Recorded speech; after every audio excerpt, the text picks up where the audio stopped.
ಏನ ಒಬ್ಬಳೆ ಕೇಸರಿ ಬಾತ್ ತಿಂತಿದ್ಯಾ? ನೀನು ಒಬ್ಬಳೆ ತಿಂದರೆ ಸಾಕಾ? ನಾನೊಬ್ಬ ಇದ್ದೀನಿ ಅನ್ನೋದು ಮರ್ತೇ ಬಿಟ್ಟಿದ್ಯಾ? ಏಯ್, ನಿನ್ನೆ ಕೇಳ್ತಿರೋದು ಎಲ್ಲಿ ನನಗೆ ಸ್ವೀಟು? ನಾನು ಈ ಮನೇಲಿ ದುಡಿತಾ ಇದ್ದೀನಿ. ನಾನು ಶ್ರಮಜೀವಿ ಅನ್ನೋದು ಮರ್ತು ಬಿಟ್ಟಿಯಾ? ಎಲ್ಲರೂ ಈ ಮನೇಲಿ ದುಡ್ದೇ ತಿನ್ನೋದು, ನೀವು ಒಬ್ಬರೇ ಅಲ್ಲ. ಈಗೇನು ನನಗೂ ತಂದ್ಕೊಡ್ತೀಯಾ ಇಲ್ಲ ಒಬ್ಬಳೆ ತಿಂತ್ಯಾ? ತಂದ್ಕೊಡ್ದಿದ್ರೆ ಇದನ್ನೇ ಕಿತ್ಕೊಂಡು ತಿನ್ಬಿಡ್ತೀರಾ. ಹಾಂ, ಹಿಂಗೂ ಎಲ್ಲ ಕಿತ್ಕೊಂಡು ತಿಂತಾನೆ ಅಭ್ಯಾಸ ನಿಮಗೆ. ಏನ ಬಾಯಿ ಬಂದಂಗೆ ಮಾತಾಡ್ತಾಳೆ.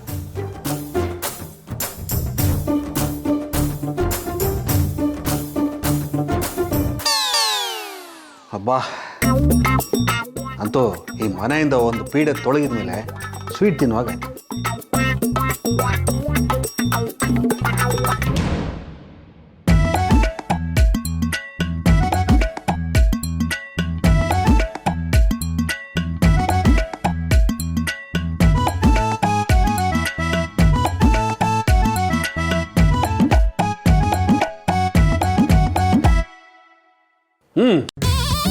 ಚೆನ್ನಾಗಿದೆ.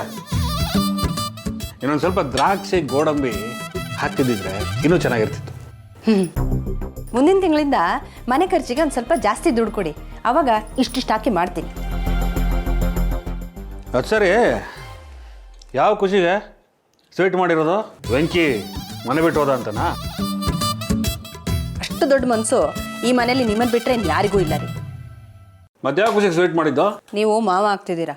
ಹಾಂ, ಅಂದರೆ ನಮ್ಮ ಜಾನು ತಾಯಿ ಆಗ್ತಿದ್ದಾಳೆ, ಅದಕ್ಕೆ ಸ್ವೀಟ್ ಮಾಡಿರೋದು. ಒಂದು ಪೀಡೆ ತೋಲಕ್ತು ಅಂದರೆ ಇನ್ನೊಂದು ಪೀಡೆ ಬಂದು ಒಕ್ಕರ್ಸ್ಗಳಕ್ಕೆ ರೆಡಿ ಆಗಿರುತ್ತೆ. ಈ ಮನೆಯಲ್ಲಿ ನೆಮ್ಮದಿನೇ ಇಲ್ಲ ಕಣೆ. ಅಯ್ಯೋ, ಅದು ಏನು ಮಾತು ಅಂತ ಆಡ್ತಿದ್ದೀರಿ? ನಮ್ಮ ಮನೆಗೊಂದು ಹೊಸ ಜೀವ ಬರ್ತಿದೆ.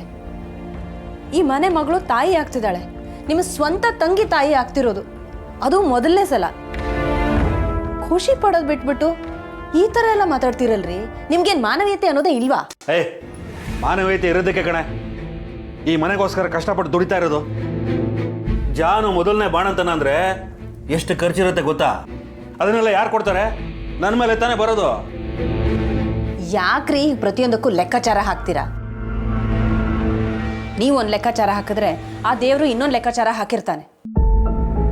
ಇದೇ ಥರ ಪ್ರತಿಯೊಂದಕ್ಕೂ ಲೆಕ್ಕ ಹಾಕ್ತಾ ಹಾಕ್ತಾ ಕೂತ್ಕೊಂಡ್ರೆ ಮುಂದೆ ಒಂದು ದಿವಸ ದೊಡ್ಡದಾಗಿ ಅನುಭವಿಸ್ತೀರಾ. ಸಾಕು ನಿಲ್ಸೆ ನಿನ್ನ ಪುರಾಣನ. ನಿನಗೆ ಖುಷಿ ಆಗಿದೆ ತಾನೆ ಈ ಕೆಟ್ಟ ಕೇಸರಿ ಬಾತ್ನ ತಿನ್ನು. ನಿಮ್ಮ ಪಾಲಿದು ನಾನೇ ತಿಂತೀನಿ ಬಿಡಿ. ತಿನ್ನೆ.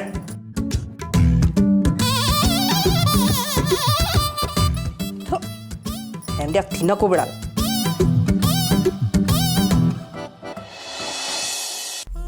ಆಗ್ಲಿ ಅಪ್ಪಯ್ಯನ ಕಾರ್ಯಕ್ರಮ ಅಂದಮೇಲೆ ಬರದೇ ಇರೋಕ್ಕಾಗದ? ಖಂಡಿತ ಬರ್ತೀನಿ.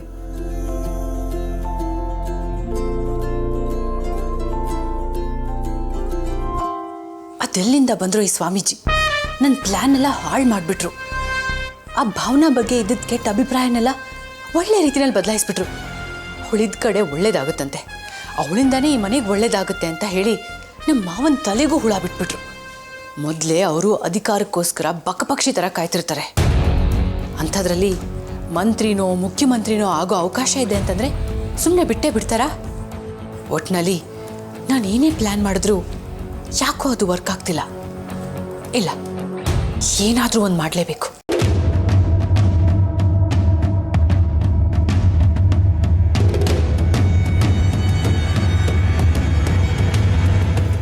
ಇಲ್ಲೋ ಬಂದಾ ನೋಡು, ನಾನು ಒಂದು ಜೊತೆ ಬಟ್ಟೆನ ಐರನ್ ಮಾಡಿ ಮಡಗ್ಬಿಡು.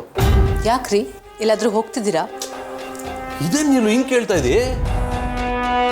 ನಾಳೆ ಅಪ್ಪಯ್ಯ ಪ್ರಮಾಣ ವಚನ ಸ್ವೀಕರಿಸೋ ಸಮಾರಂಭ ಅಲ್ವೇ? ಅಲ್ಲಿಗೆ ಹೋಗೋಕ್ಕೆ ಬಟ್ಟೆ ರೆಡಿ ಮಾಡು ಅಂತ ಹೇಳಿದ್ದು. ಒಂದು ಜೊತೆ ರೆಡಿ ಮಾಡಿಬಿಡು. ಅಲ್ಲ ರೀ,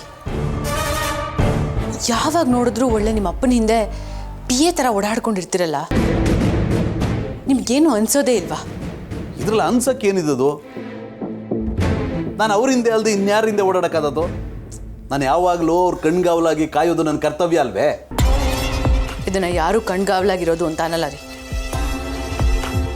ಬಾಲ ಹಿಡ್ಕೊಂಡು ಓಡಾಡೋದು ಅಂತ ಕರೀತಾರೆ. ಅಲ್ಲ ರೀ, ನಿಮ್ಮ ಅಪ್ಪ ಈ ಎಲೆಕ್ಷನಲ್ಲಿ ಗೆಲ್ಲೋದಕ್ಕೆ ನಿಮ್ಮ ಕಾಂಟ್ರಿಬ್ಯೂಷನ್ ಎಷ್ಟಿದೆ ಅನ್ನೋದು ನನಗೆ ಚೆನ್ನಾಗಿ ಗೊತ್ತಿದೆ.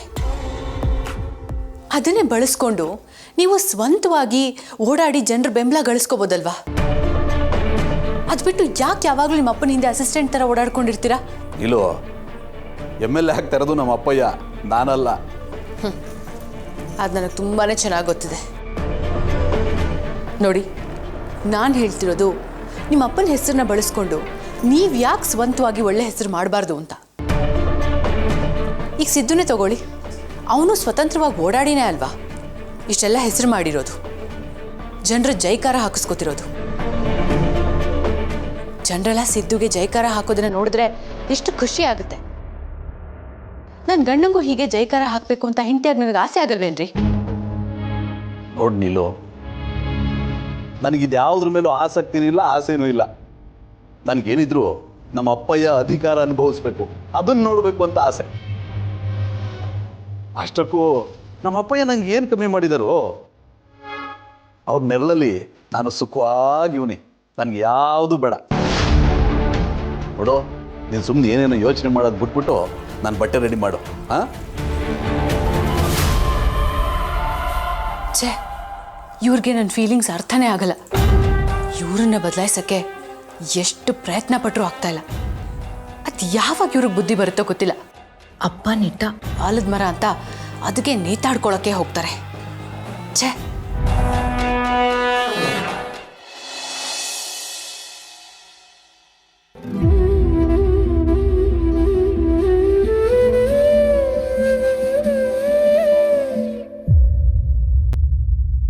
ಚಿನ್ನು ಬರೀ ಏನು ಹಿಂಗೆ ಯೋಚನೆ ಮಾಡ್ಕೊಂಡು ಕೂತಿದ್ದೀರಿ? ಬನ್ನಿ ಊಟ ಮಾಡಿಸ್ಬಿಡ್ಲಾ? ನಂಗೆ ಊಟ ಬೇಡ ರೀ. ಚಿನ್ನು ಮರಿ, ನೀವು ಊಟ ಬೇಡ ಅಂದರೆ ಹೇಗೆ ಹೇಳಿ? ಈ ಸಮಯದಲ್ಲಿ ನೀವು ಉಪವಾಸ ಇರಬಾರ್ದಪ್ಪ. ನೋಡಿ, ನೀವು ಟೈಮ್ಗೆ ಹೊತ್ತಿಗೆ ಊಟ ಮಾಡಿದ್ರೆ ತಾನೇ ಮಗುನು ದಶಪುಷ್ಪಕ್ಕೆ ಬೆಳೆಯೋದು. ಬನ್ನಿ, ಹಠ ಮಾಡಬಾರ್ದು, ಬೇಗ ಊಟ ಮಾಡಿಸ್ಬಿಡ್ತೀನಿ. ಅಲ್ಲ, ಅಣ್ಣ ಊಟ ಮಾಡಿದಾನೋ ಇಲ್ವೋ ಗೊತ್ತಿಲ್ಲ. ಮನೇಲಿದ್ದಾಗ ದಿನ ಅವನಿಗೆ ಅಮ್ಮನೇ ತಟ್ಟೆಗೆ ಊಟ ಹಾಕ್ಕೊಡ್ಬೇಕಾಗಿತ್ತು. ಇಲ್ಲ ಅಂದರೆ ಅವ್ನು ಊಟನೇ ಮಾಡ್ತಿರ್ಲಿಲ್ಲ. ಅಮ್ಮನೂ ಅಷ್ಟೇ, ಅವನು ಊಟ ಹಾಕ್ಕೊಟ್ಟೆ ಮಲ್ಕೋತಾ ಇದ್ದಿದ್ದು. ಒಂದಿನ ಊಟ ಮಾಡಿಲ್ಲ ಅಂದರೆ ಇದೇ ಥರ ಕೈ ತುತ್ತು ಮಾಡಿ ತಿನ್ಸೋರು. ಎಲ್ಲರ ಕಾಲು ಎಳ್ಕೊಂಡು ಖುಷಿಯಿಂದ ಊಟ ಮಾಡ್ತಿದ್ದ. ಅದನ್ನ ಅಮ್ಮನೂ ಅಷ್ಟೆ, ಎಷ್ಟು ಖುಷಿಯಿಂದ ನೋಡ್ತಿದ್ರು. ಯಾವತ್ತೂ ಅವನ್ನ ದತ್ತು ಮಗನ ಥರ ಸಾಕೇ ಇಲ್ಲ ಅಮ್ಮ. ಸ್ವಂತ ಮಗನಿಗಿಂತ ಹೆಚ್ಚಾಗಿ ಸಾಕಿದ್ದಾರೆ. ಅಂತ ಮಗನೇ ಮನೇಲಿಲ್ಲ ಅಂದರೆ ತಡ್ಕೊಳಕ್ಕೆ ಆಗ್ತಾ ಇಲ್ಲ. ಪಾಪ ಅಮ್ಮ ಹೇಗಿದ್ದಾರೋ ಏನೋ. ನೋಡಿ ಚಿನ್ನು ಮರಿ, ಈಗ ಇಲ್ಲಿ ಚಿನ್ನು ಮರಿ, ಈಗ ವೆಂಕಿಯವ್ರ ಜೊತೆ ಅವ್ರ ಹೆಂಡತಿ ಇದ್ದಾರೆ ಅನ್ನೋದನ್ನ ಮರಿತಾ ಇಲ್ವಾ ನೀವು? ಅದಕ್ಕೆ ಬಂದು ಸ್ವಲ್ಪ ದಿನ ಆಗಿದೆ ಅಷ್ಟೇ ಅಲ್ಲ ರೀ. ಆದರೆ ನಾನು ಅಕ್ಕ ಹುಟ್ಟಿದಾಗಿಂದ ಅವನ ಜೊತೆನೇ ಬೆಳೆದಿದ್ದೀವಿ. ನಾವಂತೂ ಅವನ್ನ ತುಂಬಾ ಹಚ್ಕೊಂಡಿದ್ದೀವಿ. ಅವನು ಅಷ್ಟೇ, ನನ್ನನ್ನು ಅಕ್ಕನ ಅಷ್ಟೇ ಹಚ್ಕೊಂಡಿದ್ದಾನೆ. ಆದರೆ ನಮ್ಮ ಸಂತೋಷನ ಮುಂಚಿಂದನೂ ಅಷ್ಟೇ. ಅದೇನೋ ದ್ವೇಷ ಅವನು ಅಂದರೆ ಯಾವಾಗಲೂ ಬೈತಾ ಇರೋನು. ಒಂದು ದಿನನೂ ನೆಮ್ಮದಿಯಾಗಿ ಊಟ ಮಾಡೋಕ್ಕೆ ಬಿಟ್ಟಿಲ್ಲ. ಯಾವಾಗ ನೋಡಿದ್ರು ಬಿಟ್ಟಿಯಾಗಿ ತಿಂತಾನೆ ಅಂತಾನೆ ಇರ್ತಿದ್ದ. ಆದರೆ ಅಣ್ಣ ಒಂದು ದಿನನೂ ಅದನ್ನು ಮನಸ್ಸಲ್ಲಿ ಇಟ್ಕೊಳ್ದೆ ಏನೂ ಹಾಗೇ ಇಲ್ಲ ಅನ್ನೋ ಥರ ಇರ್ತಿದ್ದ. ಅದು ಅವನು ಒಳ್ಳೆ ಮನಸ್ಸು. ಈಗ ನೋಡಿ, ವೆಂಕಿಯವರೇ ಇದನ್ನೆಲ್ಲ ಮರೆತು ಖುಷಿಯಾಗಿದ್ದಾರೆ. ನೀವು ಸುಮ್ಮನೆ ಏನೇನೋ ಯೋಚನೆ ಮಾಡ್ತಾ ಇದ್ದೀರಾ ಅಷ್ಟೇ. ಎಲ್ಲಿ ಅವನ ಪರಿಸ್ಥಿತಿನ ಇದ್ದಾಗ ಹೇಗ್ರಿ ಆರಾಮಾಗಿ ಊಟ ಮಾಡೋದಕ್ಕಾಗುತ್ತೆ? ಅವನ ಮನೇಲಿಲ್ಲ ಅಂತ ನನಗೇನೆ ತಡ್ಕೊಳಕ್ಕಾಗ್ತಿಲ್ಲ. ಇನ್ನು ಅಮ್ಮ ಹೇಗೆ ಸಹಿಸ್ಕೊಳ್ತಾ ಇದ್ದಾರೋ ಏನೋ. ಅಲ್ಲ ರೀ, ಅವನನ್ನ ಮನೆಯಿಂದ ಆಚೆ ಕಳಿಸೋ ಹಕ್ಕು ಯಾರಿಗ್ರಿ ಕೊಟ್ಟಿದ್ದು? ಸಂತೋಷನ ಹೇಗೆ ಆ ಥರ ಎಲ್ಲ ಮಾಡ್ದ? ಒಟ್ಟಿಗೆ ಹುಟ್ಟಿಲ್ಲ ಅಂದ ಮಾತ್ರಕ್ಕೆ ಏನು ಬೇಕಾದರೂ ಮಾಡ್ಬೋದು ಅಂತಾನ? ನಮ್ಮಣ್ಣ ಒಂದು ಚೂರು ದುಡ್ಡು ಆಸ್ತಿಗೆ ಆಸೆ ಪಟ್ಟವನಲ್ಲ. ಅಪ್ಪ ಅಮ್ಮನ್ನ ದೇವ್ರ ಥರ ನೋಡ್ತಾ ಇದ್ದ. ಆದರೆ ಆ ದೇವ್ರ ಕೈಲೇ ಏನೂ ಮಾಡೋಕ್ಕಾಗಲಿಲ್ಲ ಇವತ್ತು. ಅವನ ಮನೇಲಿ ಇಲ್ಲದೆ ಇರೋ ಮನೆನೇ ಅಲ್ಲ. ಅವನೊಂಥರ ನಂದಾದೀಪ ಇದ್ದ ಹಾಗೆ. ದೀಪನೇ ಇಲ್ಲ ಅಂದಮೇಲೆ ಬೆಳಗ್ಗೆ ಹೇಗೆ ಉರಿಯುತ್ತೆ ಹೇಳಿ?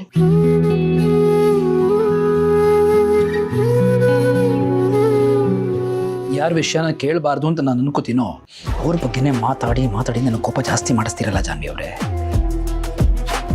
ನಮಗೆ ಹೇಗೆ ಹೇಳೋದು, ಹೇಗೆ ಅರ್ಥ ಮಾಡಿಸೋದು? ನೋಡಿ, ಯೋಚನೆ ಮಾಡಿದ್ದು ಸಾಕು. ಮಾಡಿ ಸ್ವಲ್ಪ ತಿನ್ನಿ. ಓಕೆ, ಅಷ್ಟೇ. ಸರಿ ಇದೆಯಾ?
ಬೇಬಿ, ಸಿಂಚು, ಫೋನ್ ರಿಸೀವ್ ಮಾಡು ಬೇಬಿ ಪ್ಲೀಸ್.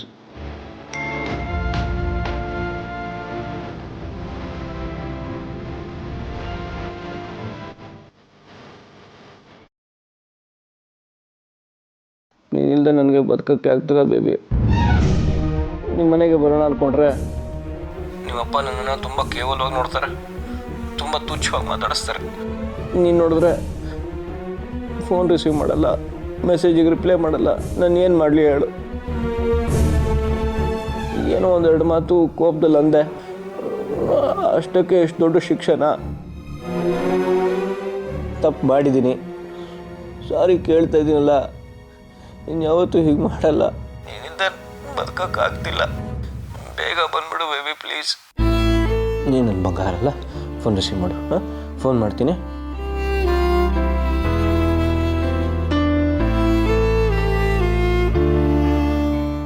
ಕೋಪದಲ್ಲಿ ಮಾತಾಡಿದೆ ಅಂತ ನಿಂಗೆ ಈಗ ಗೊತ್ತಾಗ್ತಿದ್ಯಾ?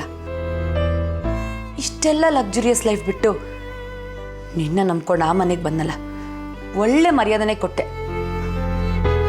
ನೀನು ಆಡಿದ ಮಾತನ್ನ ನಾನು ಯಾವತ್ತೂ ಮರೆಯೋಕ್ಕೆ ಸಾಧ್ಯನೇ ಇಲ್ಲ. ಕೋಪದಲ್ಲಿ ಮಾತಾಡಿದೆ ಅಂತ ಎಷ್ಟು ಈಸಿಯಾಗಿ ಹೇಳ್ತಿದ್ಯಾ ಅಲ್ವಾ? ಕೋಪದಲ್ಲಿ ಕುಯ್ಕೊಂಡ್ರೋ ಮಗು ಮತ್ತೆ ಬರಲ್ಲ ಅಂತ ನಿಂಗೆ ಅರ್ಥ ಆಗಲಿ ಬಿಡು.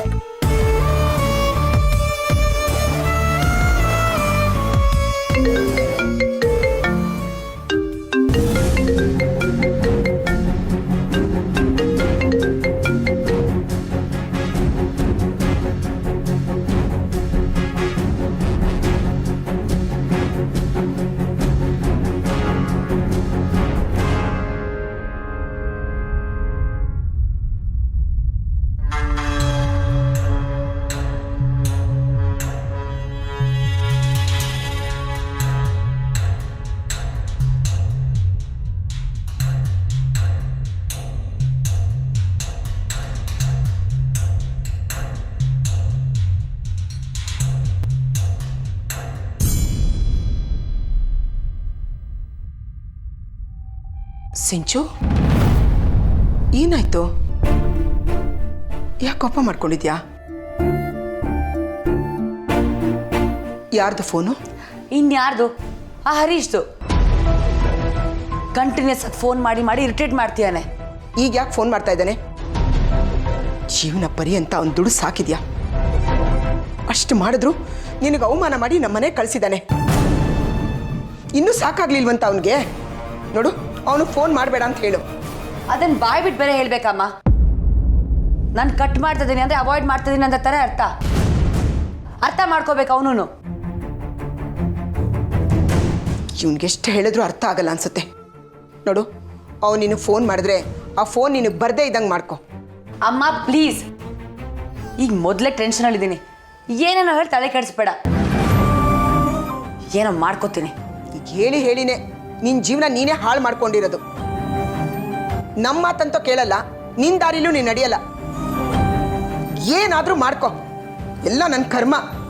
ಊರಿಗೆ ಹೇಳ್ಬೇಕಾ ನಿಮ್ಗೆ ಹೇಳ್ಬೇಕಾ ಗೊತ್ತಾಗ್ತಾ ಇಲ್ಲ.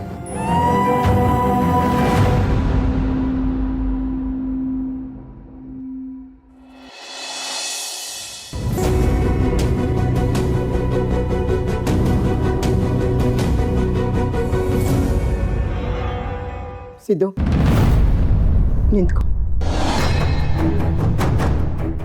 ಯಾಕೋ ನಿನಗೆ ನಾವು ಯಾರು ಬೇಡವೇನೋ?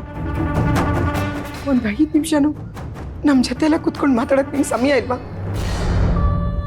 ಯಾಕೋ ಯಾಕೋ ಇಷ್ಟೊಂದು ಬದಲಾದೆ?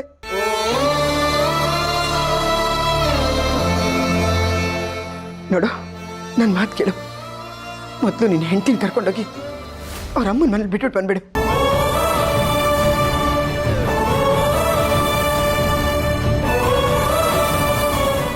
ಅವ್ವ, ಯಾಕವ್ವ ಹಿಂಗೆಲ್ಲ ಹೇಳ್ತಿದ್ಯಾ? ಓ, ನಾನು ಏನು ಹೇಳ್ತಾ ಇದ್ದೀನಿ ಅಂತ ನಿಂಗೆ ಅರ್ಥ ಆಗ್ತಿಲ್ಲಲ್ವಾ? ನಿನಗೆಲ್ಲ ಅರ್ಥ ಆಗುತ್ತೆ ನನ್ನ ಕರಳಿನ ಸಂಕಟ ಏನು ಅಂತ. ನೋಡು, ನನ್ನ ಮಾತು ಕೇಳು, ಕರ್ಕೊಂಡೋಗೋಳನ್ನ ಅಷ್ಟೇ. ಓ, ಯಾಕವ ಹಿಂಗೆ ಆಡ್ತಾ ಇದೆಯಾ? ಭಾವನ ಮನೇಲಿದ್ರೆ ಏನು ತೊಂದರೆ ಅಂತೀನಿ. ನೀ ಸುಮ್ಮನೆ ಇರಪ್ಪ. ಅವನಿಗಂತೂ ನನ್ನ ಸಂಕಟ ಅರ್ಥ ಆಗಲ್ಲ, ನಿನಗೂ ಅರ್ಥ ಆಗಲ್ವೇನೋ? ಹಂಗಲ್ಲ ಕಣವ. ನೋಡು, ನೀ ಸುಮ್ಮನೆ ಇದ್ಬಿಡು, ಅವನಿಗೆ ನೀನು ಸಪೋರ್ಟ್ ಮಾಡಬೇಡ ಅಷ್ಟೇ.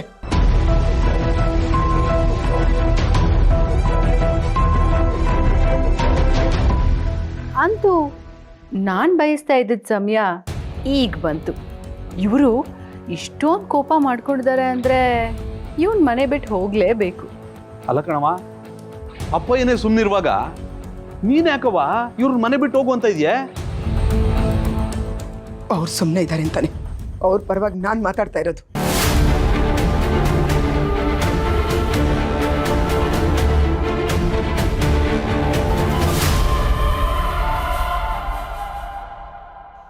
ಸರಿ ಕಣವ, ನನ್ನ ಹೆಂಡತಿ ಇಲ್ಲಿರೋದು ನಿಮ್ಗೆ ಇಷ್ಟ ಇಲ್ಲ ಅಂದರೆ ನಾನು ಇಲ್ಲಿರೋಕ್ಕಿಲ್ಲ.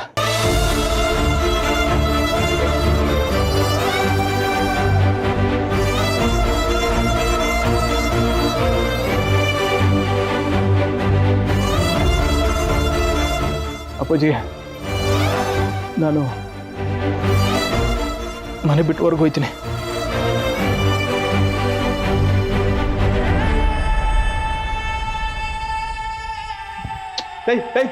ಸಿದ್ದು, ಬೇಡಕಲ್ಲ, ದುಡುಕ್ ಬೇಡಕಲ್ಲ. ಸಿದ್ದು, ಸಿದ್ದೇಗೌಡ ತಡ್ಕೊಳ್ಳ ಬಾಲ ಇಲ್ಲಿ.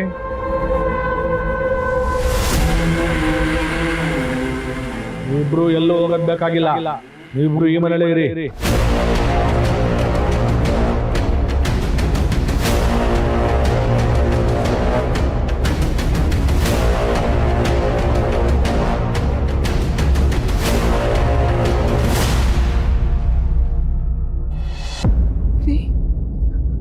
ಏನ್ ಮಾತಾಡ್ತಾ ಇದ್ದೀರಾ?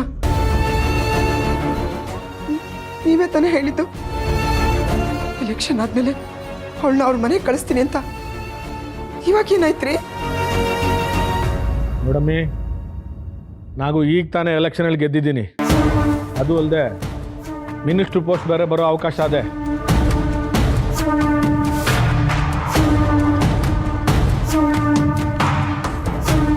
ನೀವು ಕೇಳಿದ್ರಲ್ಲ ಮಂತ್ರಿ ಆಗ್ತೀನಿ ಅಂತ.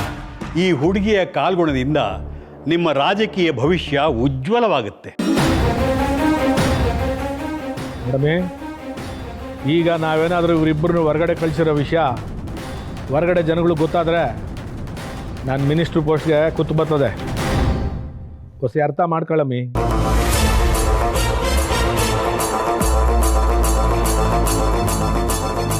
ಅದು ಅಲ್ಲದೆ ಈ ಎಲ್ಲ ಕಡೆನೂ ನಮ್ಮ ಬಗ್ಗೆನೇ ಮಾತಾಡ್ತಾವ್ರೆ. ನಾವು ಅದನ್ನೆಲ್ಲ ಉಳಿಸ್ಕೋಬೇಕಲ್ವೇ? ಇದೆಲ್ಲ ಸರಿ ಹೋಗೋ ಗಂಟ ಇವರಿಬ್ಬರು ಈ ಮನೇಲೇ ಇರ್ತಾರೆ. ಇರಬೇಕು ಆಟೆಯ.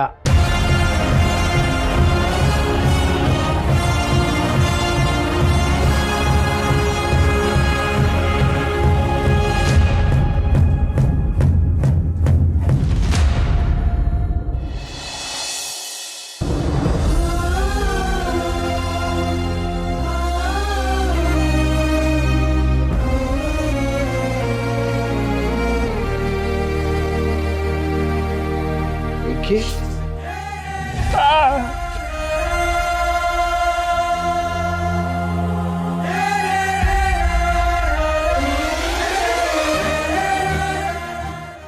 ಯಾಕಪ್ಪ ಅಳ್ತಿದ್ಯಾ? ನೋಡು, ನೀನ್ ಹಿಂಗ ಹತ್ರ ನನ್ನ ಕೈಲಿ ನೋಡಕ್ಕಾಗಲ್ಲ ಕಣ. ಅಳ್ಬೇಡ.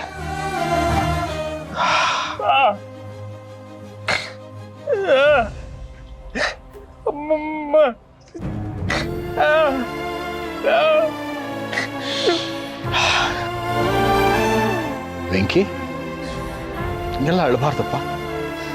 ನಮ್ಮ ದೇಹ ದೂರ ಇರ್ಬೋದು ಕಣ, ಆದರೆ ನಮ್ಮ ಮನಸ್ಸು ಹತ್ರನೇ ಇರುತ್ತೆ.